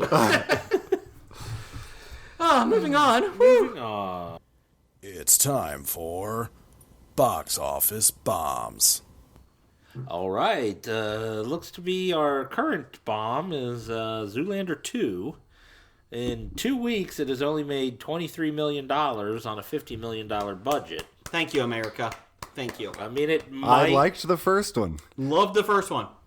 Don't need a second one. I agree. It's not one that... America has said the same thing. We don't need a second one. In the 15 years since the first one, Will Ferrell has gotten so annoying, I can't watch a movie with him being Will Ferrell in it anymore. Just the fact that I know he's in it, I have no desire to Unless see he's Zoolander Harry 2. Carey.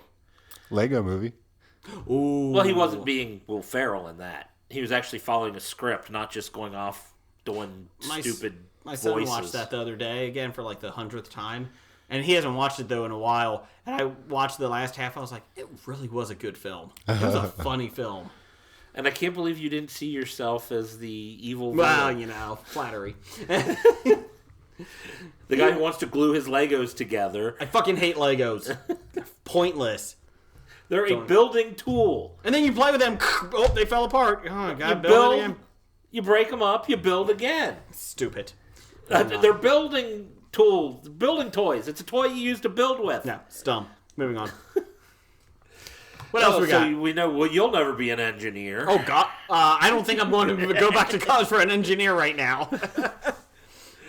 Let's see. Go ahead. Go figure. Number 1 this week was Deadpool. Shocking. Another $55 million for a total of $235.5 million on a budget of $58 million. Big Dev did call us out on this. He's like, how did you guys forget the Blade trilogy was R-rated? And Sin City was originally R-rated too. It's like, we did forget about Blade. We did forget about, So. Sin City. And well, Blade is easy to forget about because it wasn't good. Well, he was on superhero genre. Oh, I know. I But like it's the Blade easy to movies. forget about. They're not good, but I mean, the best one was the third one.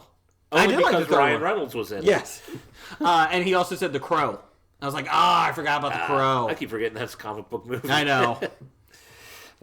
Number 2, Kung Fu Panda 3. Wow, that's number 2. That's pretty bad. Now, I mean, I'm just saying the rest of the movies. Oh, I agree. Kung Fu Panda 3. How is the budget so high on that? That's our question every week. Every week we ask the same question. How is that a $145 million movie? 12.5 for a total of 117 on a $145 million budget.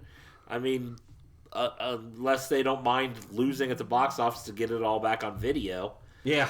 I mean, that's... Which they will. They will, but, I mean, usually you want to at least break even at the box office.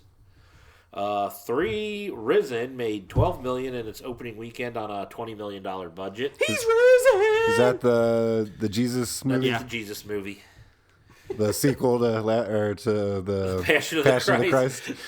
I suppose you can call it a sequel.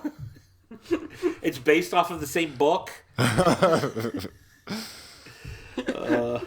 Number 4, The Witch, made $8.7 million in its opening week. That looked real good. It got really... Oh, sorry, go ahead. On a $1 million budget. That actually got really good reviews.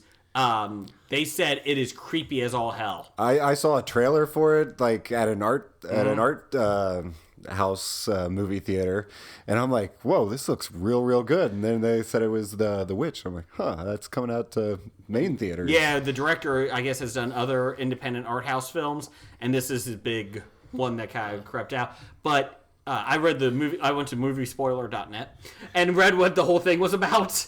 And if I know I'm not going to watch the movie, I just like see. And it was pretty creepy, like what they said. So it looked creepy. I actually don't remember anything about it other than the fact that they spell it VVITCH. Ah. Their W is 2 V's. Oh, okay. It's the only thing I remember. Okay. Number 5, How to Be Single, made $8 million, a total of $31 million on a budget of $38 million. Fuck you, Rob Wilson. Sorry. Unfortunately, it'll make its money back, and she'll make another movie. Well, it's got the girl from Community in it. Which girl from Community? Allison Brie. She must have been standing behind Rebel Wilson. God. I'm by no means endorsing How to Be Single. Don't get me wrong. What's coming out next week, Jeff? Coming out for February 26th, we got Eddie the Eagle. I want to see that. Yeah, that looked I good. do want to see that too. I remember those Olympics when Eddie was there and actually had me watching an event I would never really watch. It's the first Hugh Jackman movie he's not showing his dong. Old Man Logan's going to be showing his dong. Wolverine 3. You mean not showing his butt? Whatever. Showing his butt and all the other. Oh, that's right. He won't show his dong until it's a rated R. That's right. Wolverine. Also coming out, Gods of Egypt. Jesus, how that does this looks look so bad? bad. It looks awful. That's the one with Gerard Butler. Deborah Dewis, it would be better. I don't know if Gerard Butler's in it. He is. Okay, it looks so bad. It looked like the 300 to me, but It looked like 300 with Clash of the Titans with like really bad CGI. Yeah. It looked Clash of the Titans related to me. Yeah. Like, oh well, we couldn't figure out the Greek gods. Let's move on to the Egyptians. Is Hawkman in it? Hawk Girl? Are they Hot in Girl? It? Hot Girl, yeah. And 999. what is that? That's That one looks intriguing. Tina Fey. She goes to. No, that's Wisco. Oh, that's right. Foxtrot. Whiskey Tango Foxtrot is a Tina Fey one. No, 999. What's his name? Affleck. Casey Affleck is in it because I just saw him on Colbert last night. Anthony Mackie's in it. Oh yeah. It's like a cop show where I suppose Casey Affleck, according to what I saw on Colbert, he's the good guy in the movie, and they got this whole long list of actors who I can't remember now, and they're It's a cop show. They're all villains or whatnot. Yeah. So a comedy or a drama? Or... Drama. Is that Anthony Mackie? I like him. Really? I never heard you say you liked I Anthony know. I do Mackie. love Anthony Mackie. I don't know if you've heard that. Some people just want to watch porn. Yeah, Casey Affleck, Chiwetel Ejiofor. If my computer speeds up, I'll tell you who else is in it. Want to do a quick buy-sell while that speeds up? Okay, we can do that. Well, my computer... I'm waiting for this to come up, so I can't moving read on. my outline. Buy-sell. So Joseph Fiennes. Fiends. Remind me who he is. I get him mixed He's up Ray with Fiennes' Rafe. brother? I get him mixed up with Rafe. Joseph was in Shakespeare in Love. Joseph was... What's he been in recently? Risen. That's He's about in it. Risen? Yeah. And he's playing Michael Jackson in the one...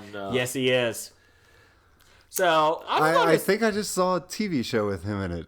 I Sure. think he was. That sounds like he could have been in something. I'm going with, I'll buy. He seems low right now. I'm sure he'll have something in him. Right? I don't know what that TV show that I just saw him in is. Well, hold on. I'll read the cast of 999 here, and then Okay, I'll go check ahead. out Joseph Fiennes here. Like I said, Casey Affleck, Chiwetel Ejiofor, Anthony Mackie, Woody Harrelson, Aaron Paul, Norman Reedus, Kate Winslet, Gal Gadot. Gallagher? Gal- Gallagher's in it? Yes. There's a lot of watermelon. Instead of smashing for watermelons, I smash heads! So it's a snuff film.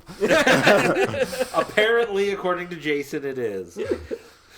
We're talking way too much about 8mm tonight. Okay, so what are we doing with Joseph Fiennes? I'm looking him up now. It would depend on what I just saw him in, Let's see, Risen, which could be a TV Strangerland, show from like 10 years ago. Hercules, The Game Maker, American Horror Story. American Horror Story is what I just saw him in. In the 2012-13 season. Yeah, he was the Monsignor Timothy Howard. in the asylum. Risen, He was Risen actor Joseph Fiennes is proud the movie doesn't feature a white Jesus. That's the first thing you see. Well, he's going to be playing a white Michael Jackson. Jesus was actually Asian in it. Oh, gee, I forgot. What else was apparently, he? he was in Camelot TV series. Oh, wow. A Lost and Found Box of Human Sensation. That was a short that he played Boy, the voice of. He was in the Flash Forward TV show. I forgot about that. So are we buying or selling? We're doing a lot of effort on this. Well, I'm looking through. He hasn't really done a whole lot of things you know. He was in The Merchant of Venice in 2004. He was in Elizabeth. Oh, he was Luther. Or he was in Martin Luther in the movie Luther. Oh. You know, Nick's favorite movie? You were going to say he was Martin Luther King. No. Like, that's not going to be good. No, Okay, moving on. Was he in the Luther. Tudors? Enemy at the Gates. He was in Enemy at the Gates. Killing Me Softly. Shakespeare in Love. Elizabeth. Okay, well, can we get to this now? Where are we going? I'm gonna sell him. After all that, you're selling him. Yeah, he's always a second rate. He's never the He's the main guy. second rate finds. Okay. I'm going to buy. I'm thinking it would be a good time to buy just because, I mean, if the best thing he's been in is Risen recently, or the most prominent thing, I think he's bound to do something sometime soon. Pauly Shore keeps saying that. No. But Joseph Fiennes is actually He's a fairly decent, good. yeah. That I think he can find something better. I'm going to than buy him Risen. too. Let's do Anna Taylor-Joy. She's the witch in The Witch. I have no idea what she did. So we're just going to say, I just had to put somebody out there. Gotta buy her. She's gotta be rock bottom prices. Yeah, so on I'm going She's with. gotta be. I'm going to go with buy. I'm going buy. Jeff, what are you doing? I'm looking her up to see if Okay, she was besides in that, what are you anything doing? You else. buying? I don't know. How How do you spell Taylor? Taylor. Okay. Well, I want to make sure I find the right She's person. a witch. She's a witch. Anything else she's been in? Anna Taylor-Joy, The Witch. I gotta click on that to see that bring up. But yeah, like you said, she's probably at rock bottom prices. Everything must go. Kind of cute in an exotic-looking way.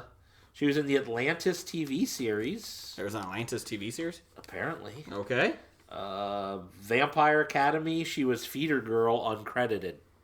Okay, so are you buying or selling? Might as well buy. Okay, let's buy for her. Penny stock at this rate. Yes. So she'll be in The Witch too. So. Unless she dies in this one. No, it'd be the VVV itch. Oh. No, the VVI itch. Or the VVII. VVI. So her name Vivi? Okay, there's your box office news. Let's do some top 5.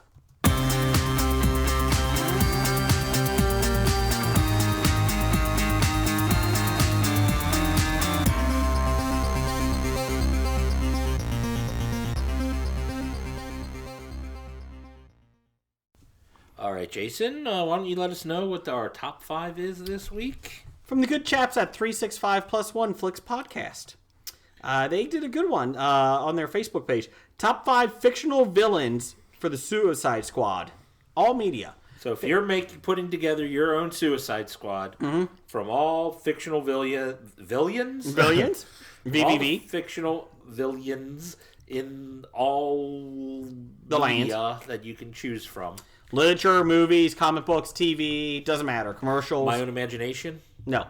Dungeons and Dragons. Anything. I got Mr. Monopoly. So basically, you put your team together. We did 5. It's kind of a top 5 with a draft day, I would Yeah, say. it's kind of draft day-ish, but we're not canceling each other out. Well, Well, we put them are on the board. We're putting them on the board. But But it was kind of a fun one, so we thought we would do a little bit different. There really are no rules to this. And Scab Jeff, you go. What's your number 5? Who's your number 5? My number 5, I have Purple Man, Kilgrave. Oh, that's a good one didn't for your even Suicide think Squad. of him. Suicide Squad is basically, for those not know, it's a movie coming out, but it's a comic book based on the bad guys all team up because of a government agency to basically do the worst of the worst missions. But I figured he'd work well in the team as a confidence man. Somebody problem I would have is I don't think he'd work well with a team. Yeah, but that's a hell of a pick. I like that one. It is a good pick. I like that one.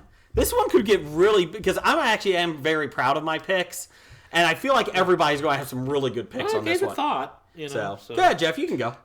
My number 5, I figured... I'm kind of going in order on the ones that I think are least important to the team, but most important. But my number 5, I figure I needed somebody who is good with like demolitions and blowing shit up, because you always need bad guys that do that. So I'm going with G.I. Joe's Firefly. Oh, he's a good guy though, isn't he? He's Barbecue. Barbecue's the good guy. Yeah. Sorry. Oh no. Sorry. Firefly's a mercenary, kind of ninja trained that just likes to blow shit up. I like that one. I thought you were going to go with the guy from the Muppets that has the dynamite all the time. It did pop up when I got online to find out, fictional, bomb people. Now you're on watch list. Yeah, I put fictional. I definitely typed in fictional. I do like I won't go back to this real quick, but on the Muppets, I love Carl. Hey, Kermit! Can you get to customer service? Sorry, just love it. My number 5, I went for a bruiser. It's all the Wrecking Crew is who I picked. No, I went for a bruiser. I'm not saying I like him as a character. He's okay, but he's nuts. He's one of the most muscular guys. I looked it up just to make sure he is one of the strongest guys in the Marvel universe. Carnage. And I picked him, Cletus Cassidy, because he is psycho. He's a serial killer. And Venom is so good guy, bad guy. Who the fuck cares anymore? Yeah. Carnage they've kept him as a bad guy. He is a bad guy. He is a killer. And I feel like he would be he would have a fun dynamic, like a Joker type of personality. So I'm going Carnage. And he's number 5, so my least favorite. My number 4, I went with the assassin of the team. Okay. Predator, the alien. The Predator alien. Number 1 out there, he hunts for game. Plus, specifically... again, hard to control, though. Yeah, well, my team is a lot to control people. Now, the question is it the Predator from the first movie, or just any Predator creature? I'll go for the first one. Okay. One ugly motherfucker. I know, I like that pick because I feel like, him and Carnage would be a fun combination on Suicide Squad. I think they would fight each other. They would kill each other. Yeah. See, there was one thing I tried to do was I would pick people that would work as a team. Well, see, that's what I got because the next couple, I'm going to get it to... People who can control them? Yes. Because I did notice, like, some of when you post online what we were doing and people gave out some of their opinions, I noticed a lot of people are all picking, like, alpha leader guys. I'm like, you have 5 leaders and no one else to actually carry out your nefarious plot. What's a leader? A leader of cola. What's your number 4? No, my number 4, I need somebody who is clever enough to be like the con man to get on the good guys' side, to infiltrate the good guys, but still, be good enough fighter to not even realize that he's a good fighter. So I went with Jar Jar Binks. Well, he is a supervillain amongst the fans. Oh, he is a villain. Yeah. Oh, I've discussed my mind canon. I mean, he was working for Palpatine the whole time. You know what? I agree. He's actually a great fighter using the Force. He just does it in a way like drunken master karate or whatever. Perfect. And, gets on the good guys' side, infiltrates their joint, and then gets them to do his bidding or my Suicide Squad's bidding. That's your number 4? That's my number 4. Well, you got Scab Jeff. What's your number 4? My number 4, I have my leader. And from what I've seen of the Suicide Squad, it seems like the leader is Harley Quinn and... more or less. It's Rick Flag is the... But she kind of seems the centerpiece in the... She is the big centerpiece. She's the most known of the characters, so... But, in my mind, it seemed like the leader was unstable. Like, there was that sense of instability with it. So I went with Frank Booth from Blue Velvet. Oh, jeez. Wow. for my leader person. I like that one. I'm liking your team so far there, Jeff. You got your number 3. My number 3 is my gun expert. Mm-hmm. I have Angel Eyes from The Good, the Bad, and the Ugly. Ooh. It's interesting. I like that. Your team could kill each other. They're all going to be backstabbing each other, I feel. I like that pick, though. Well, isn't that Suicide No, Squad? it is, They're yeah. all- It is, yeah. What's your number 3, Jeff? My number 3, I went with my muscle guy, my bruiser, and I went with the mountain that rides, Gregor Clegane from Game of Thrones. Oh, is that the big, That's the- dorky-looking guy? Like, "Whoa, the mountain." Not a big dorky looking guy. No, that's Hodor. Oh, okay. Oh, yeah, that's Hodor. No. Okay. The mountain is the real large guy who's, well, Hodor's half giant, so he's probably not bigger than Hodor, but bigger than everybody else and will kill willy-nilly and just hurt everybody. And even after he's dead, he's back as, like, zombie mountain. Of course. So, like, even death can't keep him. Okay. And he, in the last couple seasons, he's portrayed by the world's 3rd strongest man. Oh. Okay. I don't know who to... my number 3 is the sex appeal. The one that, you got to have the woman that has, can, she's very smart, she's cunning, but she'll use her body to, get it what she needs, and then she'll fucking kill you. I go back and forth on this one. I think I'm going to go because I don't want her... The other one is too much of a leader type. I can't have that many leaders, so I'm going with Catwoman, Selena Kyle. That's my number 2. Really? Yep. Woo! Took it off the board. I like I said, I wanted to get somebody sneaky. Yeah. I'm like the cat burglar type. I'm like, why not the cat burglar? Why not? Do you have a female on the team? Another one? No, that's the only. Okay, my female. other option originally was Emma Frost, but she's too leader-like. Oh, Oh, yeah. I had Emma. No, you didn't. So that's my number 3 is Catwoman. So I have Carnage, Predator, and Catwoman. My number 2, the treacherous and cunning guy who's like forming a coup. It's from literature. Long John Silver from Treasure Island. Oh.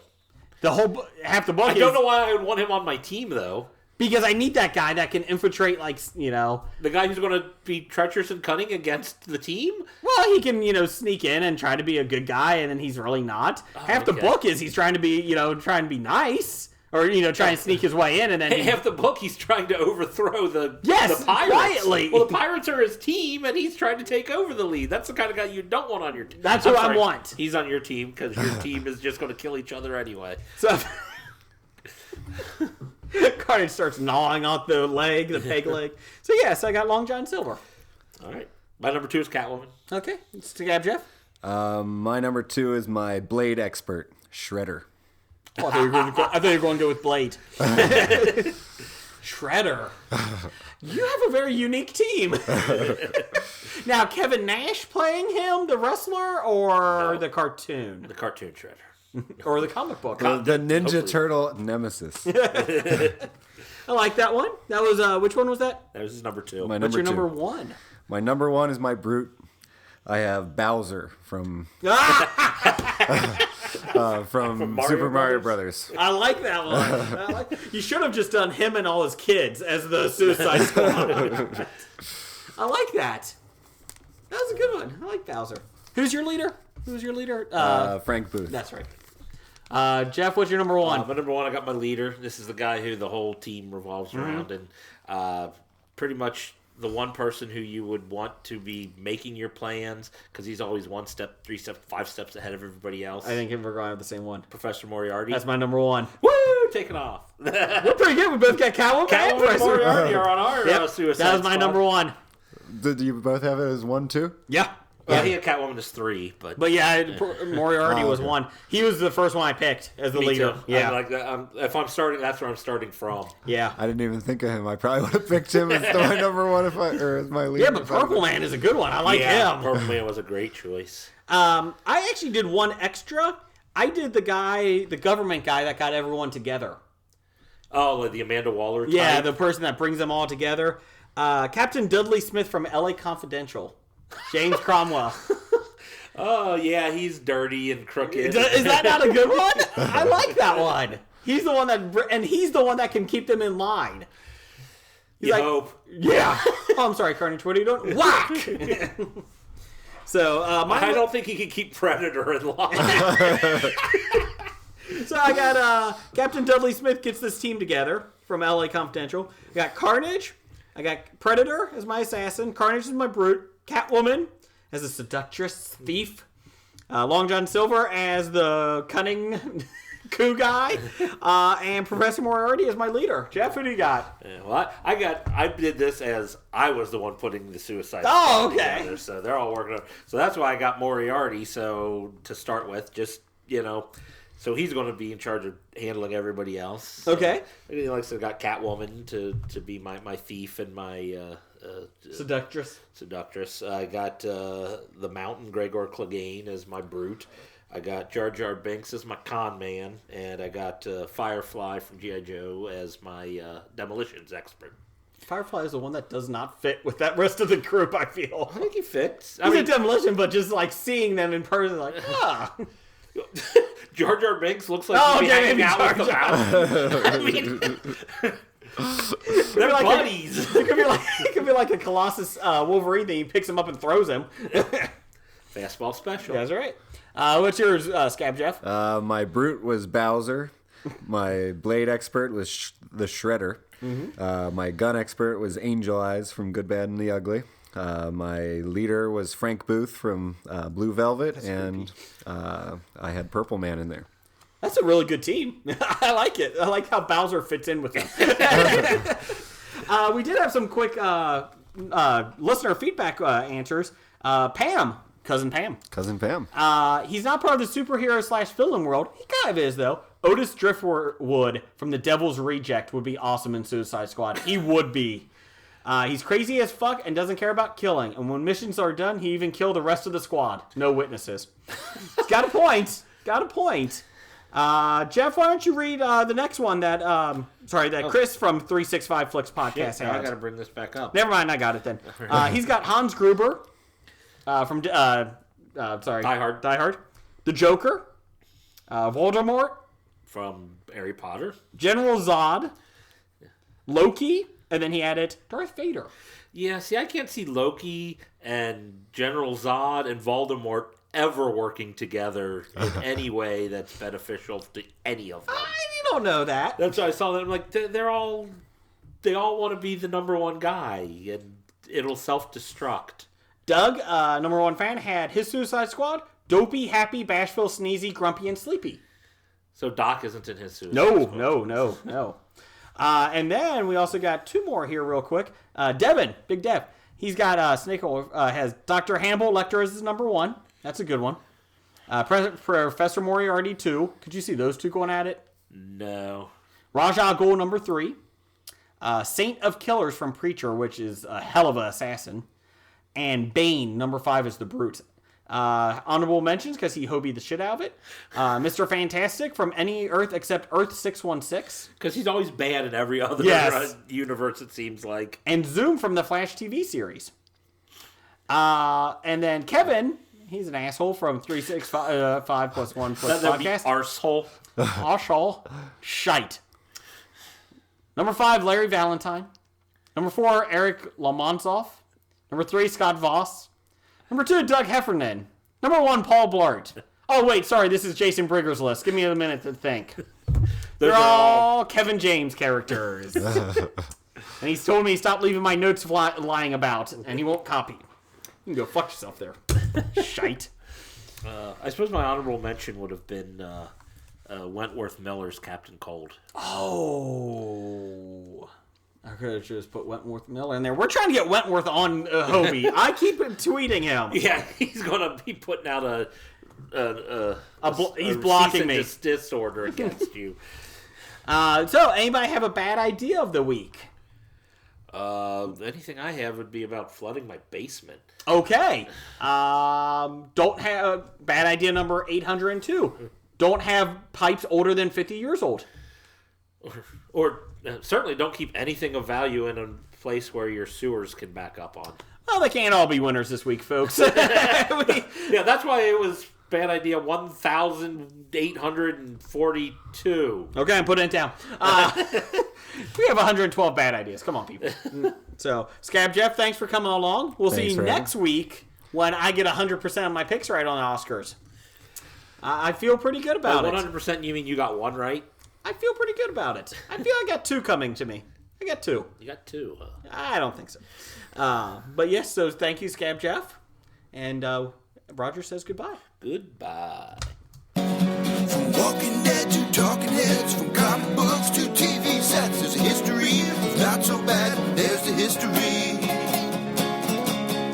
It's the history of bad, so bad. The history of bad, it's bad. History